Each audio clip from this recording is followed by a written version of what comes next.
ترکی کے زلزلے میں زندہ بچ جانے والی بچی کو ملبے سے نکالا گیا تو اس نے کیا کہا، یہ سنیے ویڈیو ذرا۔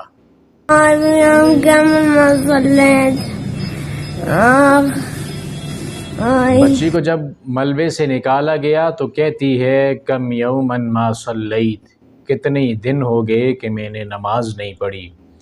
اس بچی کو اس بات کی کوئی فکر نہیں کہ میرا گھر تباہ ہو گیا، مجھ سے اپنے پیارے بچھڑ گئے، میرا کچھ بھی دنیا میں نہیں رہا۔ وہ کسی ماں باپ کو نہیں بلا رہی، جیسے عام طور پر بچوں کے ساتھ ہوتا ہے۔ جب کوئی ایسا معاملہ ہو جائے تو بچے ماں یا باپ کو بلاتے ہیں، لیکن وہ نمازوں کی فکر کر رہی ہے کہ میری نمازیں کتنی رہ گئی ہیں۔ یہ جو تڑپ ہے، یہ تڑپ کیا سمجھتے ہیں آپ؟ ویسے ہی اس کے دل کے اندر آ گئی نہ، یہ اس کے ماں باپ کی تربیت ہے۔ سلام ایسے جذبوں کو جو اپنے بچوں کی تربیت اس طرح سے کرتے ہیں، ان کے دلوں کے اندر اسلام کی، اسلامی عبادات کی محبت کو کوٹ کوٹ کر بھر دیتے ہیں۔ ہمارے ہاں تو ہم لوگ خود نماز نہیں پڑھتے، تو بچوں کے حوالے سے ہم ان کو کیسے کہیں گے کہ وہ نماز پڑھیں؟ نماز پڑھنے کا رواج ہی نہیں ہے۔ بہت کم لوگ مسجدوں کا رخ کرتے ہیں، نمازیں پڑھتے ہیں۔ زیادہ تر لوگوں کا یہی جواب ہوتا ہے کہ بھائی میرا اللہ غفور الرحیم ہے، وہ معاف کر دے گا، اس کو کیا نمازوں کی ضرورت ہے؟ ارے انسان، جو رب غفور الرحیم ہے، جس نے مغفرت کے وعدے بھی کیے ہیں، رحمت کے وعدے بھی کیے ہیں، وہی رب تو تجھے بلاتا ہے روزانہ 5 مرتبہ کہ تو آ جا میرے گھر کی طرف۔ بڑی عجب سی بات ہے، بہت عجیب بات ہے کہ جس رب کی رحمت کے امیدوار ہیں اس رب کی بات نہیں مانتے ہم۔ کیسے ممکن ہے کہ ہم رب العالمین کی نافرمانی بھی کرتے ہیں اور پھر بھی اس کی رحمتوں کے امیدوار ہیں، کہ رب کی بات کوئی نہیں ماننی لیکن رحمت بھی اس رب العالمین کی چاہیے۔ اب اس رب العالمین کی رحمت حاصل کرنے کے لیے کچھ ادائیں تو ہونی چاہیے، کچھ کر کے بھی تو دکھانا ہوگا ہمیں، اپنی نیتوں کو صاف کر کے، اپنے عمل کے ذریعے سے یہ تو ثابت کرنا پڑے گا نا کہ میں اس رب العالمین کی رحمت کا امیدوار ہوں۔ جو نماز ہے وہ دین اسلام کی بنیادی ایک چیز ہے، اس سے مسلم کی پہچان ہوتی ہے۔ پیارے پیغمبر علیہ الصلوۃ والسلام کے اصحاب کو دیکھ لیجئے، آپ علیہ السلام کے زمانے کو دیکھ لیجئے، وہاں پہ تو کوئی نماز چھوڑنے کا تصور موجود ہی نہیں تھا، کہ جو مسلم ہے، جس نے اللہ کے نبی صلی اللہ علیہ وسلم کا کلمہ پڑھا، قرآن اور اسلام کو اپنا دین سمجھا، تو وہ نماز نہ پڑھتا ہو۔ کیا آپ کو ایسی کوئی مثال ملتی ہے؟ سب جگہ پہ یہی تھا کہ جو مسلم ہے وہ روزانہ 5 مرتبہ رب العالمین سے ملاقات کیا کرتا تھا۔ تو رب العالمین کی ملاقات روزانہ 5 مرتبہ جو انسان کرتا ہے تو دیگر جو دین کے احکامات ہیں اس کے اوپر عمل کرنا بھی آسان ہوتا ہے۔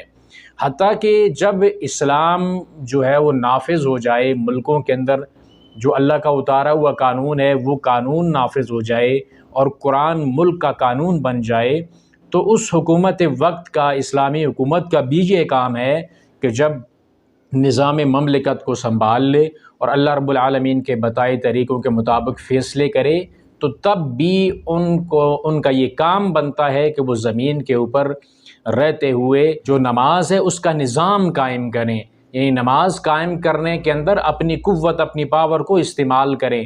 ہر جو مسلم امہ کا فرد ہے وہ نمازی بن جائے، یہ حکومت وقت کی ذمہ داری بنتی ہے۔ اور اس کے ساتھ زکوٰۃ کا نظام قائم کیا جائے تاکہ جو غربت ہے معاشرے کے اندر وہ ختم کی جا سکے۔ جس علاقے کے امیر لوگ ہیں وہاں سے زکوٰۃ لے کر انہی کو واپس کر دی جائے۔ اور پھر نیکی کا حکم دینا، برائی سے منع کرنا، یہ حکومت وقت کا بھی کام ہے۔ لیکن یہاں پہ تو ایسا کہیں بھی نظر نہیں آ رہا کہ جو حکومت ہے وہ اپنی ذمہ داری نبھاتی ہو۔ یہاں تو سبھی لوٹنے میں لگے ہوئے ہیں ملک کو۔ نام تو اسلام کا لیا تھا، کلمے کی بنیاد پہ ہم نے ملک لیا تھا، لیکن اس کے اندر کہیں بھی کلمے کی کوئی خوشبو ہمیں نظر نہیں آتی۔ ہمارے کردار سے، ہمارے عمل سے، ہمارے اداروں میں کسی بھی جگہ پہ وہ کلمے والی جو ادا ہے وہ نظر نہیں آتی۔ تو نماز خود بھی پابندی کیجئے، اپنی اولادوں کو بھی نماز کی پابندی کروائیے۔ چھوٹے بچے سے ہی یہ کام شروع کریں، اس کو نماز پڑھائیں، اس کو اپنے ساتھ کھڑا کریں۔ نوافل جب گھر میں ادا کر رہے ہوں تو اس کو ساتھ کھڑا کریں، مسجد میں اس کو ساتھ لے کر جائیں تاکہ محبت نماز کی اس کے دل کے اندر آ جائے۔ جب اسے یہ احساس ہوگا کہ میرا اللہ، میرا مالک مجھے بلا رہا ہے اپنے گھر کی طرف، وہ 5 مرتبہ اپنے رب سے ملاقات کرنے کے لیے جائے گا، تو لازمی بات ہے کہ اس کے دل کے اندر اللہ کی محبت آئے گی، رسول کی محبت آئے گی، دین کی محبت آئے گی۔ پھر وہ دین کی جو دیگر باتیں ان کے بارے میں اس کے اندر جستجو پیدا ہوگی، سیکھے گا، پوچھے گا، سوال کرے گا۔ لیکن جب آپ خود ہی اس کو دور کر دیں گے اور اس کو نمازوں سے ہٹا کر موبائل کی دنیا میں، کھیل کی دنیا کے اندر لگا دیں گے، تو وہ کیسے سیکھے گا اسلام کی محبت؟ تو ہمیں چاہیے کہ خود بھی اپنا جو کردار ہے اس کردار کو بھی صاف ستھرا کریں اور اپنے بچوں کی بھی اسلامی تربیت کریں، تاکہ جب آپ کسی ایک بچے کو سکھا دیتے ہیں دین تو وہ ایک نسل تک پیچھے دین کی ایک محبت آپ پیچھے چھوڑ کر جاتے ہیں۔ تو اس حوالے سے بہت محنت کی ضرورت ہے ہمارے معاشرے کے اندر، اور یہ محنت تب ہوگی جب ہم خود اپنے آپ کو اللہ رب العالمین کا جو حکم مان کر اس کے سپرد کریں گے، نمازوں کی پابندی کریں گے، دین اسلام کے جو احکامات ہیں اس کے مطابق ہم خود عمل کرنے کی کوشش کریں گے، پھر تب ہی ہم اپنے بچوں کو اس معاملے کے اندر دین کی محبت ہم ان کو سکھا سکتے ہیں۔